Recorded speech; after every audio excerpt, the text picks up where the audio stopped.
everyone, John Henry here, slingshotfutures.com, and welcome to the Daily Futures Market Outlook, where we take a look at our Big Six markets and we formulate an attack method for tomorrow's trading with some information that the markets are giving us today.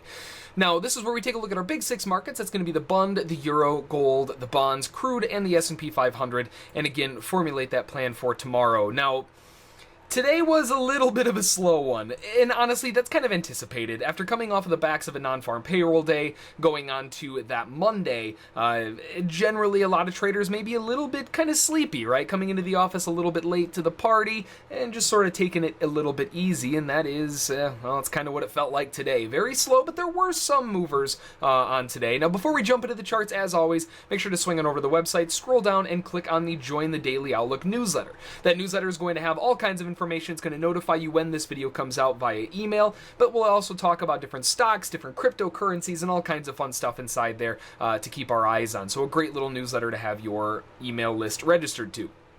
Now, along with that, at the bottom of the page, don't forget to check out every single day. We have our live trader morning prep levels posted every morning that we have for the Big Six, and that's going to be the major levels of support and resistance. And then, of course, in the afternoon, we also post a daily either trade example video or a market psychology video where we dig into the markets or show you an example of a trade that we took and just kind of give you an idea of what things look like and how we operate.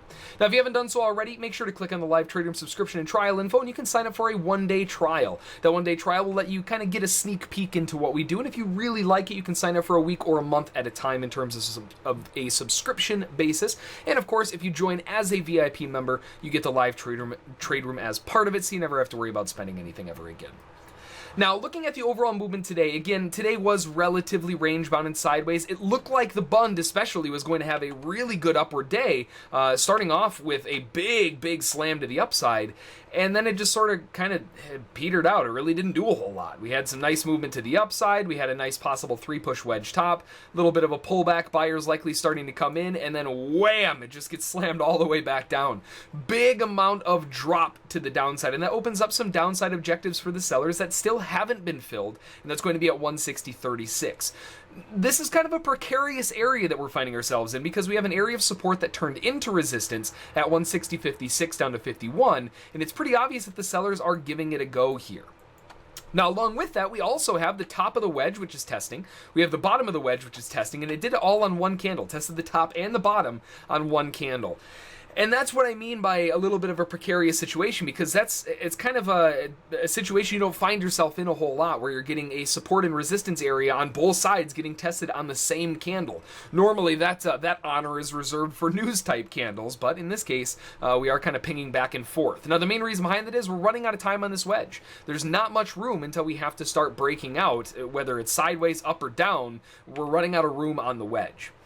Now, given the overall pullback area and the fact that we still have downside objectives, 160.36 being that we also have last week's gap fill at 160.38, I'm looking more on the downside. We're holding the areas of resistance. The bears are in the market. They've been in the market since early this morning at around 6 o'clock, and they haven't given it up. So I definitely have a slight downside bias. But in comparison, looking at both sides of the coin here, once we start getting into those objectives, there is one last line of support for the buyers to defend, and that is that cluster down here. We have that 160.36 major sellers objective, meaning that sellers will be turning into buyers and getting out. And along with that, we have the last week gap at 160.38. Everything is kind of stacking up for a potential buy bounce here. So depending on where we open up, if we gap down right on that level, then more likely we're going to get a bullish bounce. But if we open up tomorrow with a gap up, we could see resistance coming into play to push the market down to then look for the bounce up. So you may have a double opportunity there depending on what happens. So overall, looking to play potentially both sides of this with a slight bearish bias at the moment. Over on the Euro, we set up a huge bear channel to the downside, starting from the very beginning of the day, beginning of the week. We opened up with a gap higher, and it never looked back. And this is a weekend gap, right? We opened up the weekend gap up here and didn't look back. That was the high so far. That's the high of the week so far. First candle of the week. That's the high. So obviously fairly bearish on the overall movements to the downside here, and we're not really getting much of a break. The sellers just continue to drive in, not even now allowing them to get back to the channel's midline. They were at least allowing small short-term corrections, but now they're getting a little aggressive. Now you can definitely feel a potential range forming in here. It does feel like it, and given the exhaustion to the downside that the sellers are assumably kind of stuck with, there's a good chance that we're going to find some bouncing down here where we may just, again, transition into a range. Basically what that means is I want to sell at a better price. I don't want to sell right now. I don't want to sell down here. I want to sell up here. I would love to get them to pop above that 95.66 area, see if they can get into that 9600, maybe even a little bit farther up to retest that midline. You also have some areas of resistance at 96.80. Either way, though, we need a little bit more of a bounce. It's going to be very difficult to sell this far down and is oversold of a condition as this market is kind of finding itself in. So right now we have a little bit of support on the bottom at 94.25. And we're probably just going to transition into a range. So what I would like to see is a trap above the highs here to tap that 9600 and then look for a selling opportunity to drive the market right back down. Over on gold, another one of those markets very similar to the Bund, where we had that beautiful rally in the upside right in the early morning session, went sideways for a little while, gave it one more go, and then just kind of gave up most of it. Major downside objective and a huge last defense for the buyers going to be at 24.4 for the same reason as the Bund.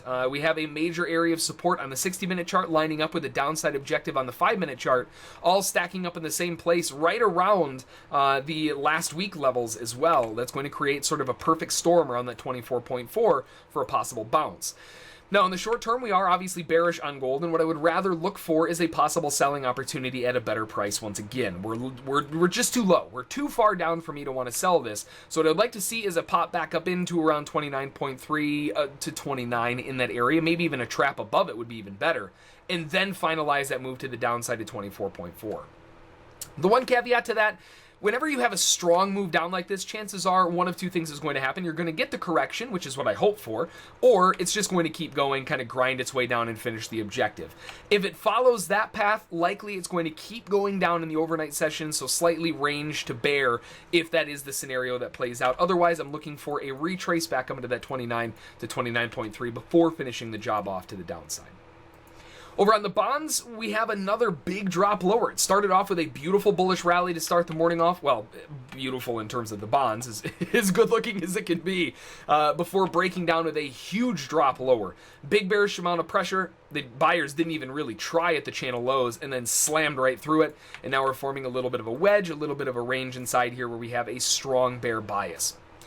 Now, there isn't necessarily any downside objectives that have yet to be accomplished. A lot of those have already been taken care of, especially with this massive drive lower. But what we do have is a slight range and a wedge in a downward pressured move, so we're looking for selling off of the highs. You could buy off the lows, but with a range, buy low, sell high. The only buying I would really want to be doing in this kind of move would be on profit targets. So I'm looking for selling pressure off of the highs, see if we can get a ping off of that area to drive it back down and finish off that move. And that would be around that top, 151.14 down to 12 would be a nice area of possible interest, especially if you can get a trap above that and then push down. But keep in mind, we don't want to sell too far down. This is a range after all, and we have a level of support coming in at 02, and we're right at the bottom of that. So I would prefer to wait for a bounce higher so we can sell at a better price. Over on crude oil, a lot of movement, but not a lot accomplished, right? Now, what I mean by that is we opened up here, we opened up the week here, and we are closing right here. And that daily candle is, man, that is an ugly looking daily candle. It's just a humongous doji with a slight bullish body to it, right? Not a whole lot accomplished in the bigger picture here. Lots of back and forth, big amount of range, but closing pretty much right where we opened up.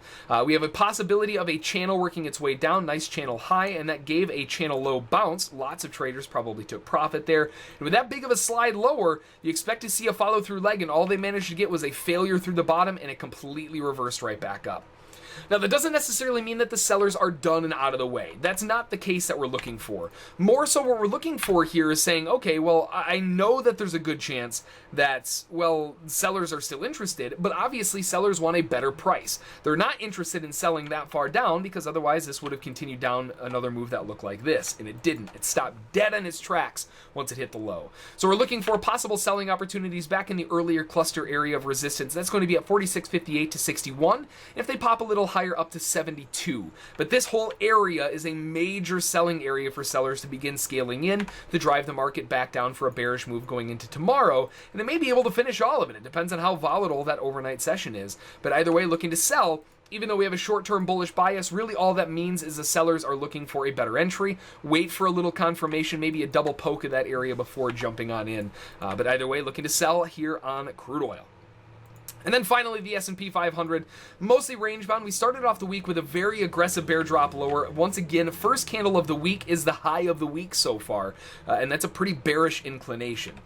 Now, once that kind of initial drive lower happened, we formed a small little range area high here. They broke down, created a new range low area, and it seems to fit the best. There were a couple pokes outside of there, but for the most part, it's fairly well contained inside of there. So 97.5 down to 96.5 as the high, and the low at 92.75 down to 92, and looking to kind of play both edges of that. We do have a slight bear bias, right? It's hard to ignore the bear bias to the downside, given that, well, the first 5-minute bar of the week is the high of the week so far. But we're not really seeing the sellers show up in areas that you would expect them to see showing up, right? We're not getting that big rejection, which is more likely, well, a couple reasons. You have monthly support and resistance smack in the middle of all of it. But you also have the range inclination, which the market tends to want to go towards anyway. So seeing them fail here, if they break through, that adds even more emphasis to the range. And we're looking to buy low, sell high. Now, there is always a bias, right? So if we zoom out, there is a slight bullish bias. So if anything, I would rather be looking to buy the lows down here rather than sell the highs to go with a larger term trend. But, you know, all things considered, you can probably get away with trading both edge. So that's going to do it for the outlook. Now, looking at the news for tomorrow, there's not really a whole lot. We have the JOLTS job opening reports coming out at 10 o'clock, and that's it.